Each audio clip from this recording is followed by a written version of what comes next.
My husband claimed his trip to Silicon Valley was the final push to save his company, but a chance reflection in an influencer's sunglasses revealed he was actually on a luxury ski trip in Aspen. He thought he was the hunter, spending his foolish wife's money, but he forgot a critical detail: the full power of attorney he signed 5 years ago. My name is Ilara Vance. I am 42 years old, and I live my life in increments of tenths of a millimeter. As one of New York's more sought-after horological restorers, I don't just fix antique watches, I resurrect them. My hands are steady. My eyes miss nothing. It is a profession that demands absolute precision, a trait that has served me well in all aspects of my life. Until, perhaps, my marriage. My husband, Julian Thorne, is a different breed. He is 45 and lives in the ethereal world of tech startups, a world of grand visions and volatile projections. His company, Apex Nova, had been struggling. So, when he told me he had to fly to San Francisco for 10 days, I felt a knot of sympathetic tension for him. "This is it, Ilara," he'd said, his hands fussing with his tie, a gesture I knew meant he was nervous. "It's the final funding round. These investors are sharks. The meetings are completely confidential. I'm going to be in lockdown. Please, don't call. I'll text when I can." I nodded, adjusting the knot of his tie myself. I believed him. I kissed him goodbye in the foyer of our Tribeca penthouse, the scent of his expensive cologne, the one I bought him, thick in the air. I watched the elevator doors close, feeling the familiar mix of pride and worry for the man I'd supported for 15 years. It was only later, as I was hanging up the jacket he'd left draped over a chair, that I registered a small, dissonant detail. While packing, I had seen him fold his cobalt blue suit. It was a beautiful, flashy Zegna, a suit he wore for gala dinners and yacht parties. It was not a suit for a boardroom full of venture capitalist sharks in Silicon Valley. It was a small, illogical detail, like a single gear tooth filed in the wrong direction. I pushed the thought away. I trusted him. 2 days later, the penthouse felt cavernously quiet. I was in my studio, cleaning a 19th century movement, when my phone buzzed with a social media notification. I rarely indulged, but I needed a break. I opened the app, and my feed was dominated by a live stream from some influencer named Kenzie. I didn't follow her, but the algorithm had pushed her video to my feed, likely due to her location tag. She was young, barely 24, all glowing skin and manufactured laughter, checking into what was clearly a super luxury ski resort in Aspen. She panned the camera around her suite, a cavern of rustic wood beams and floor-to-ceiling windows overlooking the snowy mountains. "Daddy just checked us in," she giggled, holding up a champagne flute. I was about to scroll past this vapid display when she turned, and for a fraction of a second, the wide glass door behind her caught the reflection of the person filming her. It was a man. He was blurry, out of focus, just a shape against the bright snow outside. But his wrist. My breath hitched. I didn't just stop breathing. It felt as if my lungs had been vacuum sealed.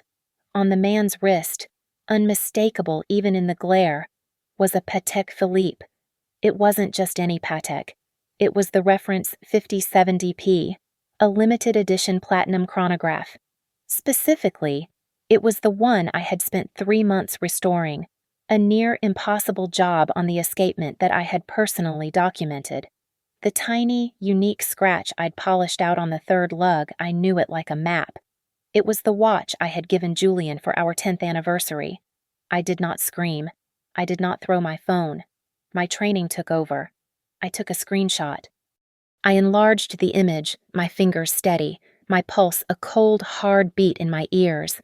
I analyzed the reflection, the angle of the light, the color of the suit sleeve just visible.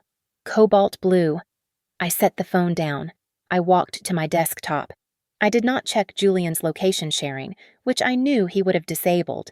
Instead, I accessed the flight manifests for all private and commercial flights to San Francisco from JFK and Newark for the day he left. His name was on no list. Then, I checked the arrivals at Aspen-Pitkin County Airport, and there he was, Julian Thorne. Arrived 2 days ago. The puzzle pieces clicked into place, not with a crash, but with the cold, quiet precision of a well-oiled machine. The secrecy, the cobalt suit, the lies. My curiosity had become a certainty. The betrayal was absolute. And just as that cold, clear reality settled over me, my phone chimed again. It was not social media. It was an alert from Sterling Trust, our private bank. A $20,000 cash withdrawal had just been made from our joint emergency fund. The location and ATM at a bank branch in Denver, Colorado. That $20,000 alert was the first tremor before the earthquake. I went to my study and opened my laptop. I didn't bother with the consumer-facing app. I logged directly into the Sterling Trust Secure Portal, the interface for analyzing equity lines and high-volume transfers. He wasn't just on vacation. He was liquidating our safety net. My mind accelerated. The next logical point of failure, Apex Nova, his struggling tech company.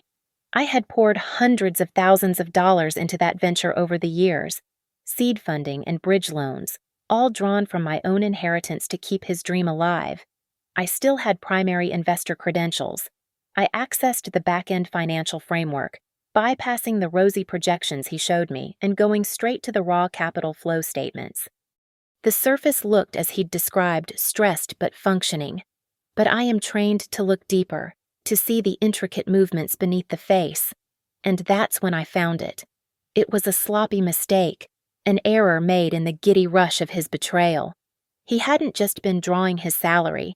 He had been systematically dissolving the company's assets, selling off high-end servers, canceling long-term service contracts at a penalty, and pulling the cash. The recipient of these transfers wasn't a creditor or a vendor. It was an LLC I had never seen before, Blue Sky Holdings, a shell corporation. My husband, the brilliant tech visionary, was systematically gutting his own company and routing the money to a secret account. A cold, sharp focus descended on me. This required a human touch, a voice. I picked up my phone and dialed the private line for our wealth manager at Sterling Trust. "David, hello, it's Alara Vance," I said. My voice was smooth, perfectly calm, as if I were inquiring about municipal bonds. "I'm doing a personal audit and I'm seeing some unusual activity. I need a full, detailed statement for the last 6 months on all our joint and corporate accounts." David, a man usually composed, sounded flustered. "Mrs. Vance, of course, right away. I'm just looking at the file now. I see Mr. Thorne was also active on the account just yesterday." I kept my tone light, inquisitive. "Oh, that's surprising. He's locked in confidential meetings in San Francisco. I'm amazed he found the time." "Yes," David said, the sound of keyboard tapping coming through the line. "He was finalizing the application to increase the line of credit, the one secured against the Tribeca property. Did you need me to help expedite that approval?" The air in my lungs turned to ice. The Tribeca penthouse. My home. The property I had purchased with my father's inheritance, years before I ever met Julian. His name was only added to the deed when we refinanced it together to fund Apex Nova, a move I had insisted on, a gesture to prove that I was all in on his dream. And now he was leveraging it, mortgaging our home to the hilt, behind my back. The picture snapped into focus, sharp and brutal. This wasn't a midlife crisis. This wasn't a tawdry, pathetic fling. This was a calculated, systematic exit strategy. He was entertaining his mistress in Aspen while simultaneously draining the accounts, leveraging our home, and preparing to leave me buried under a mountain of catastrophic debt. I hung up with David and walked to Julian's home office. His new laptop and phones were with him, but his old tablet, the one he claimed was too slow and hadn't used in months, was still on the charging dock. I powered it on. He'd been lazy, failing to wipe it, failing to unsync his cloud. It took me less than 5 minutes. He had a hidden email folder, protected by a simple password. The folder wasn't labeled business. It was labeled retirement. It was full of correspondence with Kenzie, emails discussing one-way flights to Argentina, links to luxury real estate listings in Mendoza, and a final damning email from Julian to her sent the day he left. Just a few more days, my love. The funding round will be closed. I'll have the last of the capital transferred to Blue Sky. Alara will be left holding the bag for Apex Nova. By the time she realizes what happened, we'll be sipping Malbec and looking at the Andes. The pain of betrayal is a hot, blinding thing. I felt it for a second, a flash of grief for the man I thought I had married, but that feeling was immediately extinguished by something else. The cold, precise logic of the horologist, the ruthless survival instinct of a New York businesswoman. He thought he was leaving me holding the bag. He had forgotten who I was. I was not going to be a victim. I was going to protect my assets. And I was going to be the last one standing. I didn't mourn the man. I analyzed the threat. My actions became as precise as the movements I restored. I walked to the heavy, fireproof safe hidden behind a Rothko abstract in Julian's study. His passcode, I knew, was the date he supposedly incorporated Apex Nova. He always loved his own mythology. The heavy door swung open. I bypassed the velvet watch rolls and stacks of bonds. I was looking for the legal binder. 5 years ago, Julian had faced a quadruple bypass surgery. He was terrified of dying on the table, not because he feared death, but because he feared, as he put it, leaving a mess. I pulled out the document, a fully executed, notarized, durable power of attorney. It gave me, Ilara Vance, total and complete authority over all his assets, real and financial, in the event of his incapacitation or unavailability. He had signed it, healthy and confident again, forgetting it a week later. But he had never revoked it. And right now, consorting with a mistress in Aspen while planning to defraud his wife, he was, in every legal sense that mattered, unavailable. My first call was not to an investigator, but to my personal attorney, not the smiling corporate shark Julian used, but Sarah, the woman who had handled my father's estate. Sarah, I have a situation, I said, my voice perfectly level. I am holding a valid power of attorney for Julian. He is actively engaged in financial malfeasance that is threatening to bankrupt his company and attach our joint assets. Sarah was silent for a beat. Ilara, if his corporate veil is pierced, his creditors can come for the penthouse. The POA gives you the authority to act in his name to protect that asset. She paused. You can execute a quitclaim deed, transfer his interest in the property to a separate entity, like your own corporation, to insulate it from his company's liabilities. He's co-owner, I said. He would fight it. He's not here to fight it, Sarah replied. And you have the legal right to sign for him. This was the move, the bold, irreversible strike. Draft the transfer, I said. The $8 million Tribeca penthouse. I want his name off the deed. Transfer all ownership to Vance Horology, LLC. Vance Horology. My company. My name. My legacy. As Sarah worked on the deed, I set the trap. Julian was arrogant, but he was also paranoid about the very crimes he was committing. I opened a new email, spoofing the address of our wealth manager. I kept it brief. Subject urgent SEC flag, body Julian. We've received an automated inquiry from the Securities and Exchange Commission regarding unusual capital transfers from the Apex Nova operating accounts. They are requesting a full audit. They may move to freeze all associated assets, including joint properties, by end of day. Please advise. I hit send. While the legal paperwork was being drawn up, I made a second call. To a high-end real estate broker who specialized in discreet, off-market cash sales to foreign buyers. Michael, I have a unique opportunity, I said. A motivated seller in Tribeca, cash only, needs to close in 48 hours. I didn't have to wait long. Less than 10 minutes later, my phone buzzed, a frantic series of texts from Julian. What the hell is this SEC email? Are they serious? Can they take the house? I'm tied up in funding meetings. I can't be reached. Ilara. Shit. You have to handle this. Do whatever Sarah says. Move the money, change the titles, just lock down the penthouse, protect our assets. I'm counting on you. I took a screenshot of the entire thread. Just protect our assets. His words, his authorization. I forwarded the screenshot to Sarah. We have his explicit consent. Please execute the transfer immediately. By 5 p.m., before the sun had set over the Hudson River, the deal was done. The digital signatures were filed with the city. The penthouse, the crown jewel he planned to leverage and abandon, was no longer in his name. It was no longer ours. It was mine. With the penthouse deed filed and secured under my own company, the primary asset was safe. Now, it was time to dismantle the machine. Julian's entire persona was built on the illusion of effortless wealth, an illusion funded entirely by me. His favorite prop in this performance was the matte black Centurion card. It was his supplementary card, an extension of my primary account, tied directly to my credit and my reputation. He flashed it everywhere, a heavy, metal symbol of a status he had not earned. I poured a glass of Celaya and sat at my desk, the city lights of Tribeca glittering far below. I opened the credit card portal. His recent charges were a map of his deceit, the private jet charter, the ski rentals, the $3,000 omakase dinner he was, at that very moment, likely enjoying with Kenzie. I didn't just lock the card. That would be too simple, too reversible. Instead, I called the Centurion concierge line directly.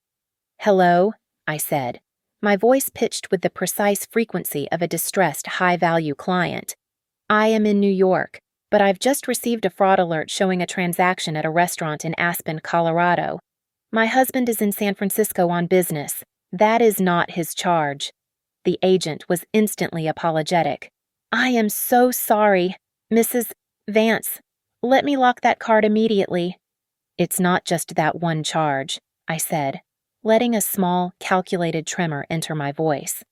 "I'm looking at his recent activity, the last 48 hours. A jet, hotels.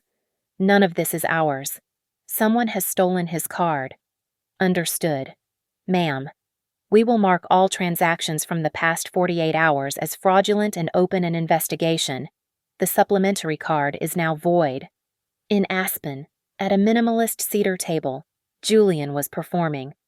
He'd just ordered another bottle of rare sake, his hand lingering on Kenzie's bare shoulder. The check arrived. He presented the black card with a flourish. The waiter returned, his face a mask of professional regret. "I'm terribly sorry, sir. The card has been declined." Julian's smile froze. "What, run it again? Your machine must be broken."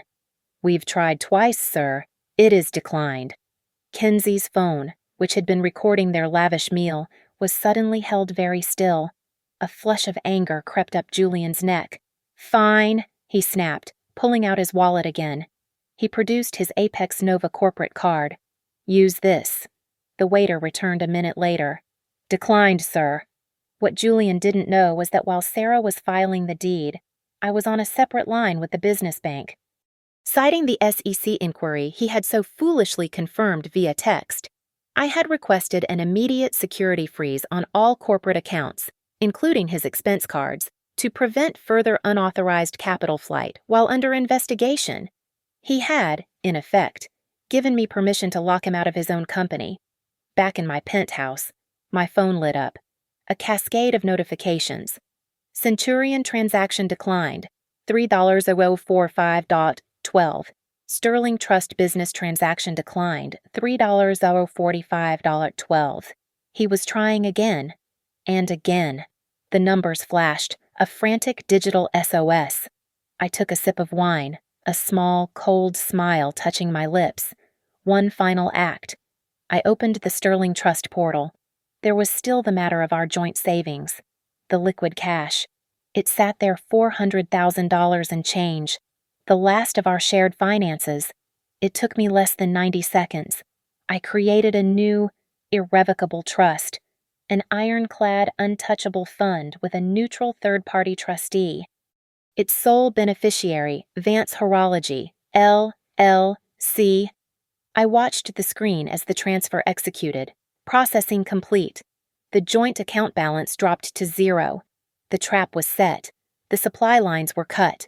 He was stranded on a mountain, 30,000 feet up, with a demanding girl, an unpaid $3,000 dinner bill, and not a single dollar to his name. My phone, quiet for the last 10 minutes, began to ring. The screen glowed with his name, Julian. I watched it buzz, the sound aggressive and desperate in the quiet of the room. I let it ring, and I took another sip of my wine.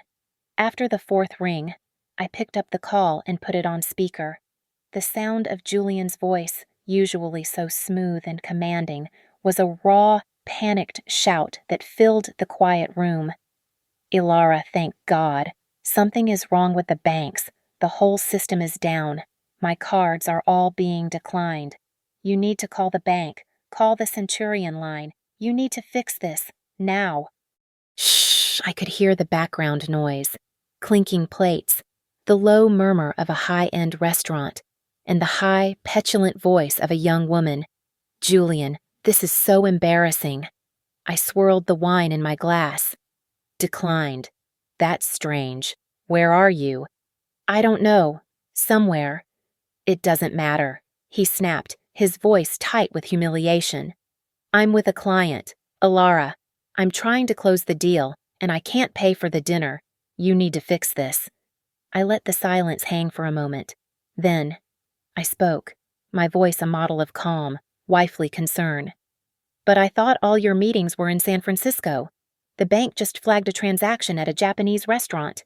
In Aspen. How is that possible? The line went completely, utterly silent. I could picture him, the blood draining from his face, the realization that the map he was using was hopelessly wrong, the shark caught in a net he hadn't seen. The partners, he finally stammered, the word partners sounding foreign and clumsy. They changed the location, a last-minute test, to see if I was adaptable. They flew me out here. It's all part of the deal.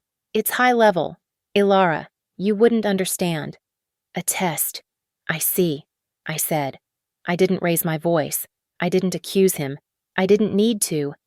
Well, Julian, that explains the confusion. The bank didn't make a mistake. I did it. You... what? The whisper was pure venom.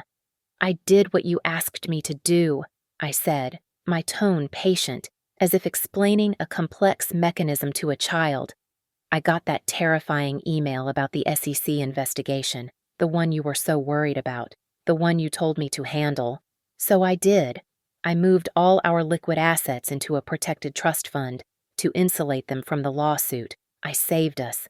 Julian, I saved everything.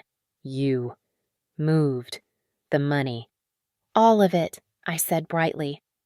The $400,000 in the savings account, it's all tucked away, perfectly safe, and I had to freeze the corporate accounts, just as a precaution, to show the SEC we were being proactive about the capital flight, and I reported the black card stolen, since I was so sure you were in San Francisco and the charges from Aspen were clearly fraudulent. I heard a sharp, muffled sound like him slamming his hand on the table. Kenzie's voice rose. Julian, what is she saying? What lawsuit? Ilara, you. He was choking on his rage, trapped by his own words. He couldn't scream at me for doing what he had explicitly told me to do. He couldn't admit the SEC email was a lie I had fed him. He was cornered. You have to undo it, right now. I need that money. Oh, I can't, I said. It's in an irrevocable trust. It's locked down for at least 90 days, for our protection. But you're smart. You'll figure something out. You're so adaptable. I heard a man's voice in the background. The manager. Sir, if you cannot provide payment, we will have to call the police. Or, you could offer some collateral. Julian, Kenzie shrieked. He's looking at your watch. Don't you dare. The watch. The Patek Philippe I had painstakingly restored. The symbol of our shared history. Now the price of his $3,000 dinner. It seems you have a difficult choice to make. Julian, I said, my voice dropping the facade of concern, becoming as cold and clean as the glass in my hand. You should probably go. It sounds like you're busy. Ilara, you bitch. You will not do this to me. Enjoy the rest of your trip, darling, I said, cutting him off. You and your partners. And when you get back, we really must have a long talk about your new associate, Kenzie. Isn't it? She sounds lovely. I didn't wait for a reply. I just pressed the end call button, plunging him back into the silence of his own making, stranded on a mountain with his lies, his mistress, and the watch he was about to lose. It didn't take long for the secondary assault.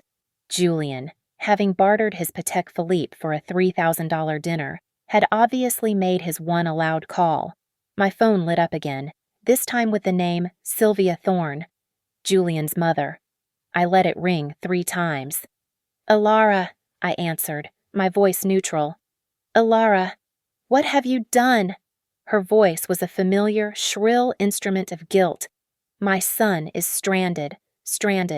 You cruel, heartless woman. He is working himself to the bone for you, and you cut him off. You leave him to starve in a strange city. I held the phone away from my ear, examining a tiny speck of dust on my desk. Hello, Sylvia. First, he's not starving. He was having omakase. Second, he's not in a strange city for work. He is in Aspen, on a ski trip. He's with partners.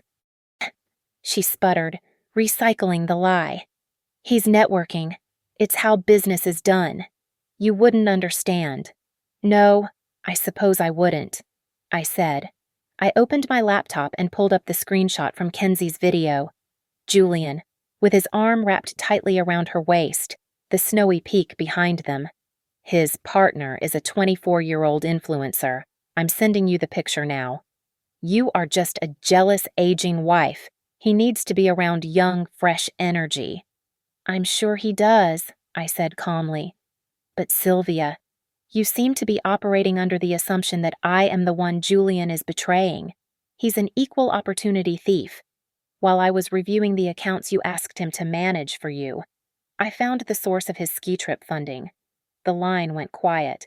He told you he was reallocating your portfolio, didn't he? I continued. He reallocated $50,000 from your retirement fund straight into his personal account.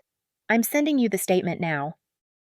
I could hear her sharp, asthmatic inhale. And, I added, I'm also sending you the receipt I found in his email archives for a Chanel handbag. The purchase price, coincidentally, was just under $50,000. It was a gift for Kenzie. The silence on the other end was absolute. The self-righteous fury had collapsed, replaced by the sound of a dawning, terrible realization. He said that was a long-term investment, she whispered, the fight completely gone from her. In a way, I suppose he thought it was, I said. You should call your son. Sylvia, it seems you two have a lot to discuss. I hung up. The next tremor came from Kenzie. She was, if nothing else, a creature of pure survival.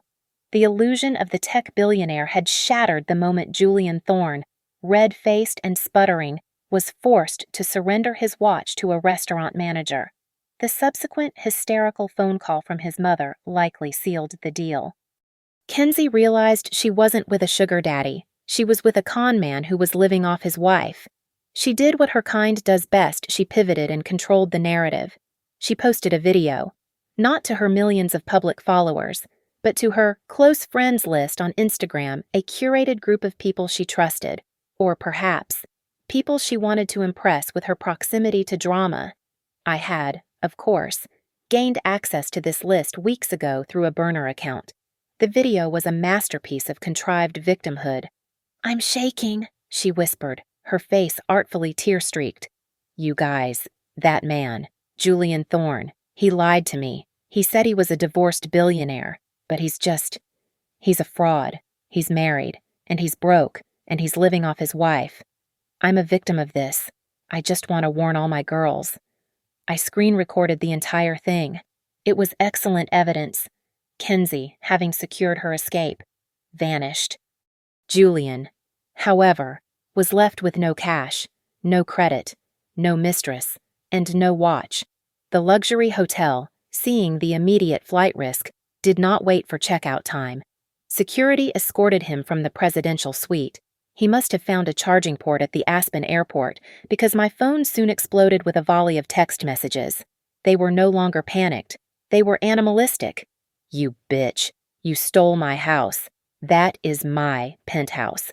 I will have you arrested for grand larceny. I am going to sue you. I will own you. You will be in prison for what you did." He was desperate, reverting to the only tool he had left, blunt force intimidation. I let the messages pile up for an hour, a rising tide of his impotence.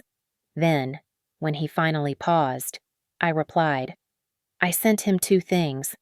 The first was a crystal-clear screenshot of his text to me from that very morning. The one that read, "Do whatever Sarah says. Move the money. Change the titles. Just lock down the penthouse. Protect our assets." The second was a PDF copy of the divorce petition that Sarah had filed with the New York Supreme Court 30 minutes prior. I added one final message. I protected the assets. Julian. Just like you asked. Julian was now dark. The frantic, abusive texts had stopped, which I knew meant he was in motion, desperately begging friends or pawning his designer clothes for a last-minute, one-way coach ticket back to New York. He was a cornered animal, and he was coming home. This was my window. I didn't waste it. I called a bonded locksmith, not to Julian's study, but to the private, temperature-controlled office within his study, the one he kept locked, claiming it was for sensitive server hard drives. The locksmith, a quiet professional, had the high-security deadbolt picked in under 20 minutes. He left, and I entered. The room smelled of stale coffee and something metallic, like fear. It was not a server room. It was a war room for his fraudulent life. And he was sloppy. He had been so confident in his physical lock that his digital security was an afterthought. I didn't need to guess passwords. I found them written on a sticky note under his desk blotter. The first set of files I opened was the true, unvarnished accounts of Apex Nova and the real business of Blue Sky Holdings. It wasn't just a shell company for siphoning capital. It was a washing machine. I found contracts, dozens of them, all fakes, consulting agreements for strategic analysis with an offshore entity, invoices for digital security services paid to an organization I quickly identified as a front for a major online sports betting syndicate. My husband wasn't just a failed CEO. He was a money launderer. He was using my investment, my good name, to wash dirty money for criminals. That was horrifying. But it wasn't the worst part. He had a second, smaller safe in that room, a personal one. The combination was Kenzie's birthday. I found that in his tablet's calendar. Inside, there were no stacks of cash. There was just a hard drive and a single leather-bound portfolio. My blood ran cold. I knew that portfolio. It was my work. For the last 3 years, I had been developing something unique, something that would define my legacy, the Vance Caliber 1, a proprietary watch movement, a tourbillon with a double-axis escapement of my own design. It was my art, my intellectual property, my soul in brass and steel. I had shown the designs only to Julian in the foolish glow of marital trust, and here they were, not my original sketches, but meticulous, engineering-perfect CAD files. I plugged in the hard drive. My hands were shaking now, not with fear, but with a white-hot, industrial-grade rage. His encrypted email client was still open. He had been negotiating. He was selling my designs, selling my 3 years of work, my masterpiece, to a Swiss competitor. The very rival who had been trying to poach me for a decade. The price they had settled on $1 million. This was his retirement plan. This was the $1 million fund he was going to use to start his new life with Kenzie in Argentina. The Aspen trip, the Chanel bags, the $50,000 he stole from his own mother that was just petty cash. This was the grand heist. I realized the ground had shifted. This was not a divorce. This was not a story of infidelity and financial abuse. This was grand larceny. This was corporate espionage. This was commercial fraud. I sat there for a minute, the click of the hard drive the only sound in the room. Then I began to move. My first call was to my intellectual property attorney. David, I said, prepare a cease and desist, an injunction, and a lawsuit. I have an airtight case of trade secret theft. I'm sending the evidence now. My second call was to a contact I had, a very quiet, very effective man at the FBI's Economic Crimes Division. I have a file you'll want to see, I said. A money laundering operation run through a tech startup linked to an offshore betting ring.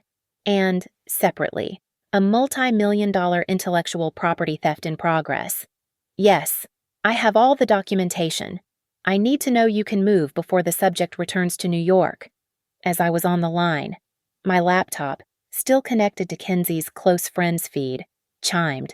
A new direct message, not from the burner account, but from Kenzie's official blue-checked influencer profile.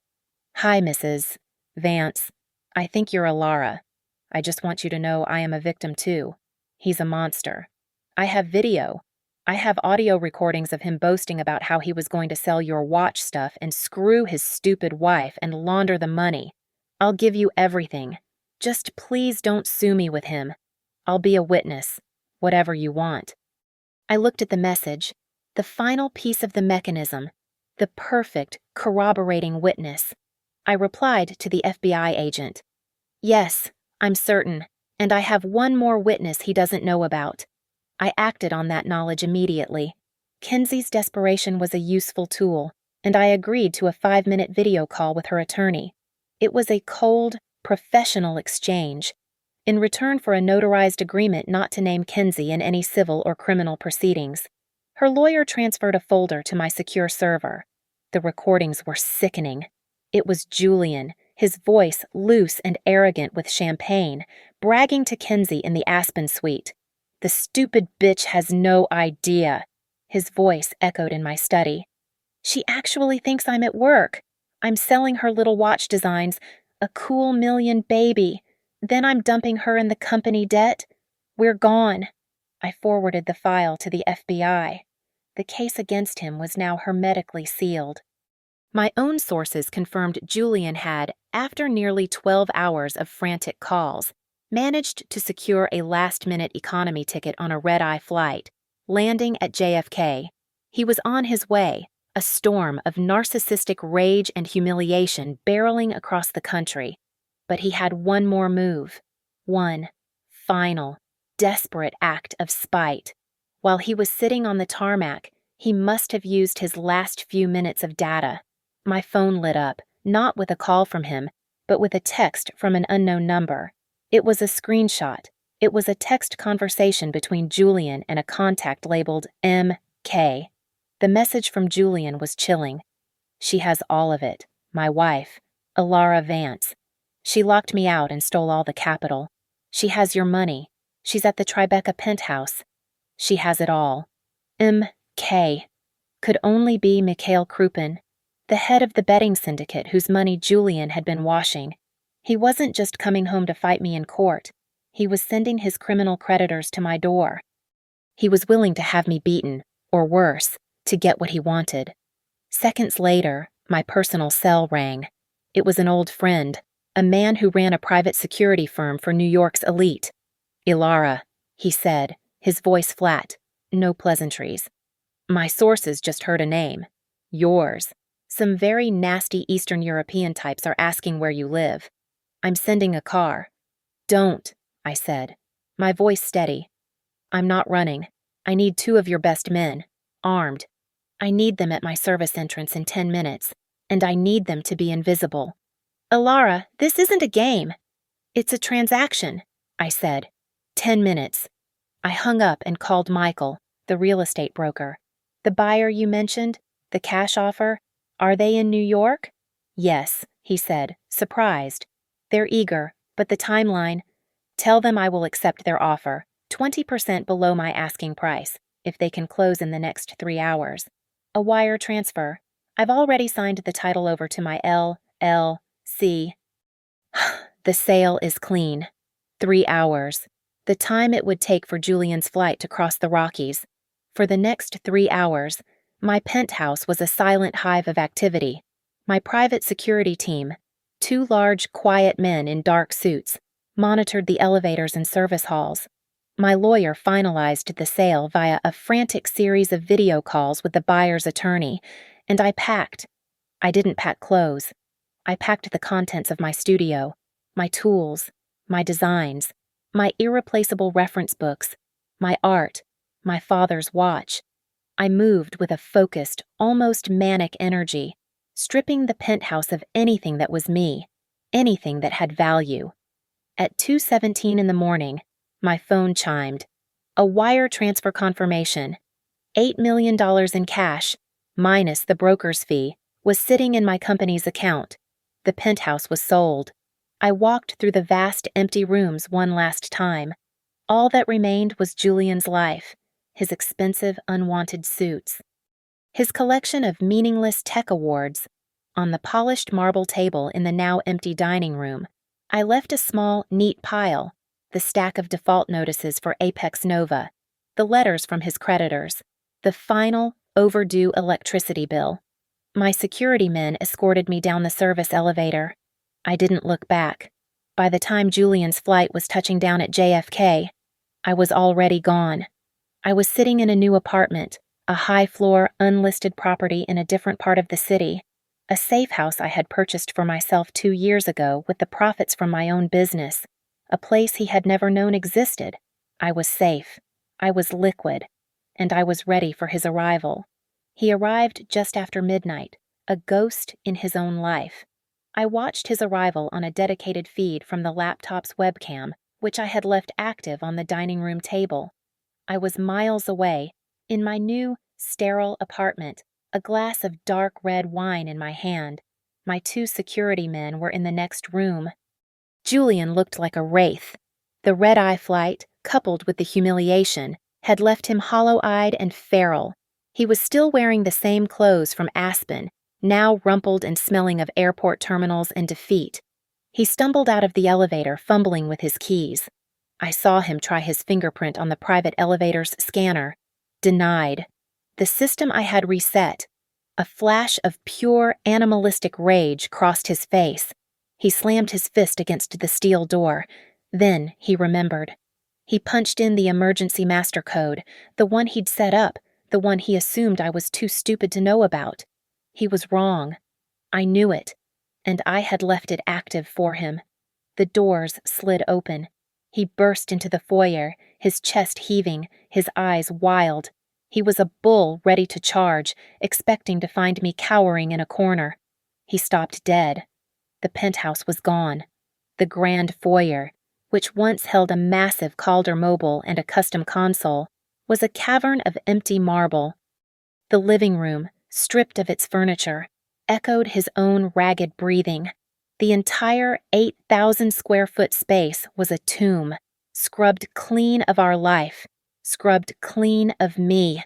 His head snapped left and right, his confusion turning to a deeper, more primal fury.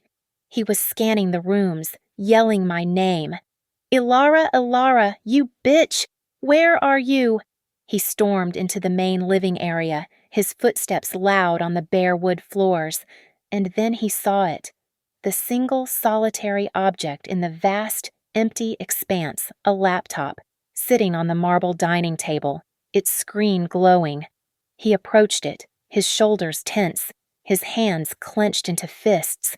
He saw my face on the screen. "You," he screamed. The sound was distorted by the laptop's microphone, a raw, guttural roar of pure hatred. "Where are you? Where is my money? Where is my stuff?" He was vibrating with a violence I had always known existed beneath his polished surface.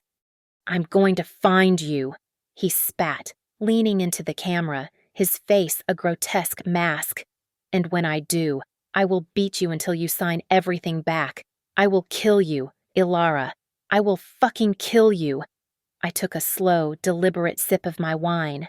I held the glass up to the light of my own camera, letting him see my hand, steady and unbothered. My voice, when I spoke, was as calm and cold as the view from my new window. "Hello, Julian. Welcome home." I paused, tilting my head. "Oh, my mistake. This isn't your home anymore. It hasn't been for several hours." His head recoiled, his eyes narrowing. "What did you say?" "I sold it," I said, as if discussing the weather. "The new owners are lovely. A delightful family from Hong Kong. They take possession at 8 sharp. So, you have about 7 hours to get your things." "Oh, wait, I forgot. I left your things." He looked around frantically, as if just noticing.